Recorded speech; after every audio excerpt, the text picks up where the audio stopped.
Kolhapur police ने 1 January से अब तक 35 लाख रुपए के मादक पदार्थ जब्त किए और 108 आरोपियों को गिरफ्तार किया। जिले में 124 किलोग्राम गांजा जब्त कर 77 मामले दर्ज किए गए, जिनमें 57 मामले मादक पदार्थों के कब्जे और 26 ड्रग्स से जुड़े हैं। पुलिस ने 1 लाख रुपए के 250 ग्राम एमडी ड्रग्स भी जब्त किए हैं। ये कार्रवाई जिला पुलिस अधीक्षक महेंद्र पंडित के मार्गदर्शन में की गई। कोल्हापुर को नशा मुक्त बनाने के लिए अभियान जारी रहेगा। कोल्हापूर जिल्ह्यामध्ये तरुण वर्ग हा सध्याच्या काळामध्ये गांजा व इतर अंमली पदार्थ यांच्याकडे आकर्षित झालेला आहे।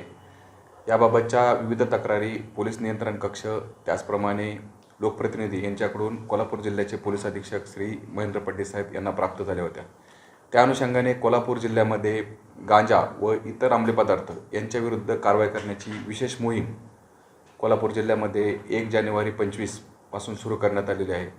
त्यामध्ये विशेष मोहीम ही सध्या 4 फेब्रुवारी ते 28 फेब्रुवारीपर्यंत अधिक तीव्रतेने अंमलात आणलेली आहे। 1 जानेवारी 25 ते आज तगायत कोल्हापूर जिल्ह्यामध्ये एकूण गांजा व इतर अंमली पदार्थ यांच्याविरुद्ध 77 केसेस दाखल करण्यात आलेले असून त्यामध्ये जवळजवळ 123 किलोग्रॅम गांजा व 1.5 ग्रॅम एमडी इतका 35,05,000 रुपये किमतीचा अंमली पदार्थ हस्तगत करण्यात कोल्हापूर पोलीस दलास यश प्राप्त झालेले आहे। याचबरोबर विशेष मोहीम जी 4 फेब्रुवारी 25 ते 28 फेब्रुवारी 25 या दरम्यान राबवण्यात आलेली आहे। त्यामध्ये आजतागायत 68 गांजाच्या केसेस कोल्हापूर जिल्हा पोलीस दलाने दाखल केलेल्या आहेत। त्यामध्ये जवळजवळ 18 किलोग्रॅम गांजा व 1.5 ग्रॅम एमडी इतकी जप्त केलेली आहे। कोल्हापूर जिल्ह्यामध्ये हा जे अंमली पदार्थ कोल्हापूर जिल्ह्यामध्ये येत आहेत ते कर्नाटक व परजिल्ह्यातून येत आहे।